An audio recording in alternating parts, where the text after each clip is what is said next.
আরে sorry sorry, ভুল করে হাত দিয়ে পড়ে গেল। আচ্ছা থাক থাক, আমি তুলে দিচ্ছি। আরে ভালোই হলো অনুষ্কা, তুমি এসে গেছো। তোমার কাছে কিছু টাকা হবে গো? সবে মাত্র অফিস থেকে আসতে না আসতেই তোমার ভিক্ষা চাওয়া শুরু হয়ে গেল।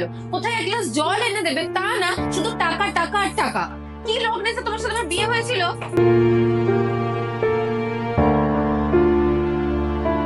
না এবার এটাকেও ভেঙে দাও। সরি। আর তো সারাদিন তোমার ঘরে বসে বসে কোনো কাজ নেই, বেকার কোথাকারের একটা। আমি কামাই আর তুমি এই করো। না আমার কাঁদতে হবে না, চুপচাপ পরিষ্কার করো। ও তুমি চলে এসেছো অফিস থেকে? দাও ব্যাগটা দাও। না কোনো দরকার নেই আমার ব্যাগ রাখার। এই নাও এই মাসের স্যালারি।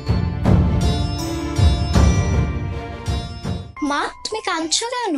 আরে বাবু, আমি তোর বাবাকে ভুল বুঝে অনেক উল্টোপাল্টা কথা বলে দিয়েছি। আরে তুমি এত চিন্তা কেন করছো? তুমি বাবাকে সরি বলে দেবে, বাবা কিছু বলবে না। ঠিক আছে শোনো না, বলছি আমি তোমাকে ভুল বুঝে অনেক উল্টোপাল্টা কথা বলে দিয়েছি, সরি। এই যে তুমি তোমার ভুলটা বুঝতে পেরেছো, এটাই আমার কাছে অনেক।